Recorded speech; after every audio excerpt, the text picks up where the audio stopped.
Everyone, आज हम लोग पढ़ेंगे क्लास 7 के साइंस का चैप्टर 2 न्यूट्रिशन इन प्लांट्स का पार्ट 1।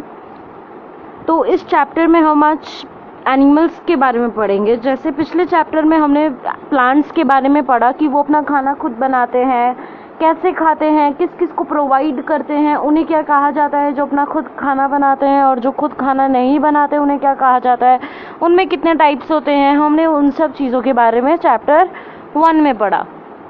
अब हम 2 में पढ़ेंगे न्यूट्रिशन इन एनिमल्स के बारे में।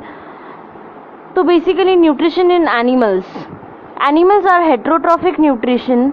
दे can not prepare their own food, rather they eat ready-made food. Food may be small organism, a plant or an animal. The animals thus consume solid organic matters as their food. This type of heterotrophic nutrition is called holozoic. तो basically animals को heterotrophic nutrition बोला जाता है। Heterotrophic क्या होता है? जो अपना खाना खुद नहीं बना सकते, दूसरों से लेते हैं, दूसरों से यानी कि प्लांट से लेते हैं। वो अपना खाना खुद प्रिपेयर नहीं कर सकते, वो रेडीमेड फूड खाते हैं। तो जो एनिमल्स होते हैं, जो स्मॉल ऑर्गेनिजम्स खाते हैं या दूसरे प्लांट को खाते हैं या दूसरे एनिमल्स को खाते हैं, वो कुछ ना कुछ सॉलिड खाते हैं। तो उस सॉलिड फूड को जो वो खाते हैं उसको बोलते हैं होलोजोइक।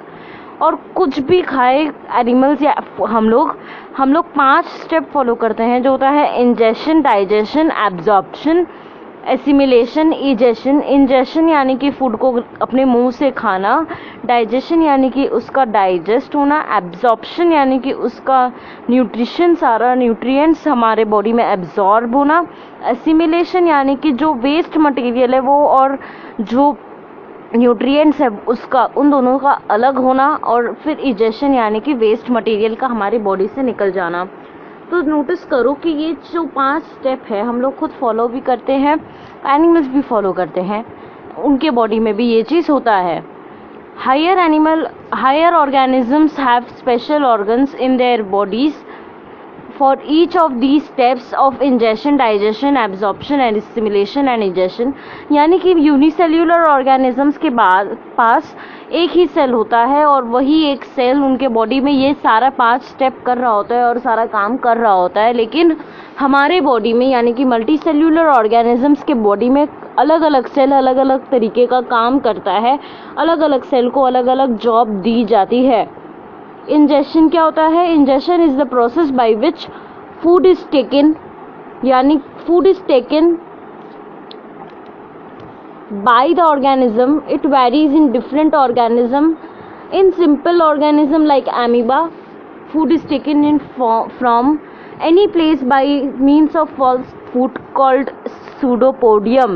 तो बेसिकली जो एमीबा होता है वो सिंगल सेल एनिमल होता है। उसका जो सेल होता है आप बीच में देख सकते हैं, उसका ये ब्लैक स्पॉट जो है सेल है, और ये फूड वैक्यूल है। वो कहीं पे भी हो अपना खुद आगे बढ़ के अपना खुद फूड ले लेता है और अपने फूड को और स्ट्रेच करके लेता है। तो वो जो फूड अलग से अपना पैर को स्ट्रेच कर रहा है उसको बोलते हैं फॉल्स फीट ऑफ एमीबा। उसका साइंटिफिक नाम है सूडोपोडियम। और इस तरीके से वो फूड को ग्रैस्प करता है और फिर उसका न्यूट्रिशन सारा ले लेता है। अलग अलग फूड में अलग अलग तरीका होता है, अलग अलग एनिमल में अलग अलग तरीका होता है फूड खाने का। जैसे कि हाइड्रा एक मल्टी सेल्यूलर ऑर्गेनिजम्स है, तो जो वो फूड इंजेस्ट करता है वो इन टैकल्स की मदद से करता है। इस पेज में जो डायग्राम है, बेसिकली 2 डायग्राम आने का चांसेस है। एक इंजेशन इन एमीबा उसके लेबलिंग के साथ, और ये इंजेशन इन हाइड्रा उसके लेबलिंग के साथ। क्वेश्चन क्या क्या आ सकता है? व्हाट इज हेटेरोट्रॉफिक, इससे भी आ सकता है। What is holozoic? What are the 5 steps of food of undergoing basically these 5 steps question, और इनका डेफिनेशंस आपको आगे देखने को मिलेगा। इंजेशन क्या होता है वो तो हमने यहाँ पढ़ ही लिया, और अलग अलग एनिमल का अलग अलग क्या तरीका होता है वो क्वेश्चन भी आ सकता है। और सूडोपोडियम क्या होता है? Cockroaches have special mouth parts for sucking, catching and cutting the food. A spider waves a web to catch its food. Spider एक अपना वेब जो बनाता है उसमें ही उसका फूड रहता है। बटरफ्लाई जो होती है वो नेक्टर से उसको ये सारा फूड मिलता है, वो नेक्टर चूसती है। मॉस्किटो ऑब्वियसली सबको पता है फीड करता है हम लोगों को मच्छर खाते हैं और वो वैसे ही उसको खाना मिलता है। हाउस फ्लाइज का भी सेम कुछ ऐसा ही है, ये आपको याद होना चाहिए, क्वेश्चन आता है। अब हम स्टारफिश के बारे में पढ़ेंगे। स्टारफिश का जो है वो बहुत इंटरेस्टिंग मेथड है। In starfish an interesting method is found.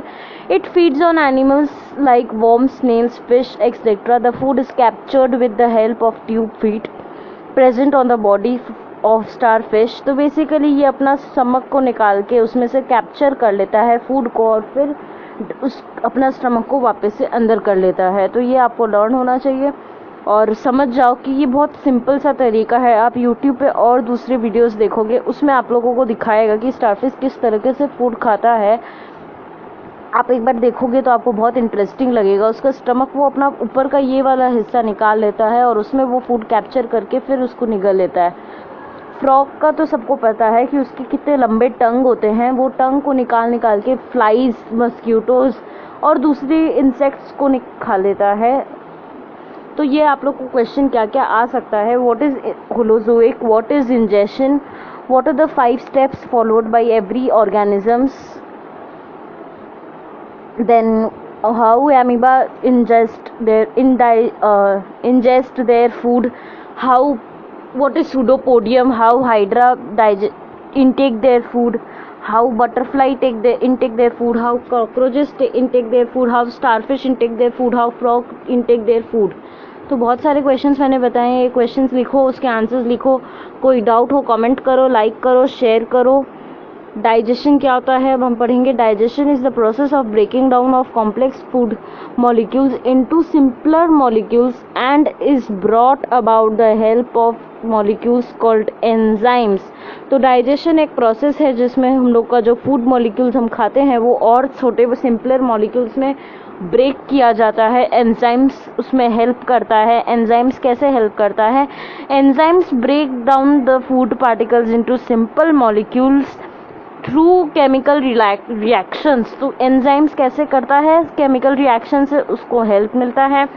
तो ये सब फिल इन द ब्लैंक्स के फॉर्म में आ सकता है। In amoeba the enzyme secreted by the cells cytoplasm digested the ingested food। तो बेसिकली एमीबा में तो एक ही सेल होता है, तो वो जो फूड सिक्रीट करता है कि ये फूड काम का है और ये फूड काम का नहीं है, तो जो काम का होता है वो इंजेस्ट किया जाता है एंजाइम्स के थ्रू ही। और हाइड्रा में भी कुछ बॉडी कैविटी होता है जो इंजेस्ट करता है एंजाइम्स के थ्रू ही। तो बेसिकली इनमें इंट्रासेल्यूलर होता है, यानी कि यूनिसेल्यूलर ऑर्गेनिज्म में इंट्रासेल्यूलर प्रोसेस फॉर्म किया जाता है जिससे वो डाइजेस्ट करते हैं फूड को। In complex higher organisms like frog, man, there are special organs for digestion। यानी कि हम सब एनिमल्स में स्पेशल ऑर्गन्स होता है जो होता है एलिमेंट्री कैनल। तो बेसिकली हमारा डाइजेशन का प्रोसेस थोड़ा लॉन्ग होता है इनसे यूनिसेल्यूलर से, क्योंकि उसमें एक ही सेल सारा काम कर रहा होता है, लेकिन हमारे बॉडी में अलग अलग सेल अलग अलग काम कर रहा होता है, इसीलिए इसको एक्स्ट्रा सेल्यूलर बोला जाता है। जैसे कि हम जब फूड खाते हैं तो हम मुंह से खाते हैं, च्यू करते हैं, सलाइवा में फूड मिक्स होता है, फिर वो हमारे गले फूड पाइप से आगे बढ़ता है और फिर वो स्टमक में जाता है। लार्ज इंटेस्टाइन, स्मॉल इंटेस्टाइन, इतने सारे प्रोसेस वो फॉलो करता है। तो इस सब चीज़ों के बारे में हम आगे वाले पार्ट में पढ़ेंगे। अभी हमने फर्स्ट पार्ट पढ़ लिया है जिसमें हमने पढ़ा क्या कि न्यूट्रिशन इन एनिमल्स क्या होता है, न्यूट्रिशन इन एनिमल्स में वो किस तरीके के फूड खाते हैं, और फिर होलोजोइक क्या होता है, तो हमने क्वेश्चंस भी डिस्कस किए हैं। डाइजेशन क्या होता है, इंट्रासेल्यूलर एक्स्ट्रा सेल्यूलर क्या होता है, यूनिसेल्यूलर मल्टीसेल्यूलर क्या होता है, एमीबा में, हाइड्रा में, बटरफ्लाइज में, कॉकरोचेस में, फ्रॉग में, स्टारफिश में, इन सब एनिमल्स में किस तरीके से फूड पार्टिकल्स इनटेक करते हैं ये लोग, इंजेशन को फॉलो करते हैं। 5 स्टेप्स क्या क्या होता है, वो 5 स्टेप्स का 2 स्टेप्स का डेफिनेशन में हमने पढ़ा, what is ingestion, what is digestion. Diagram मैंने आपको बताया कौन कौन से 2 डायग्राम इंपॉर्टेंट है, ये दोनों डायग्राम इंपॉर्टेंट है, एमीबा वाला और हाइड्रा वाला। तो इसी के साथ आज का वीडियो हम ख़त्म करते हैं।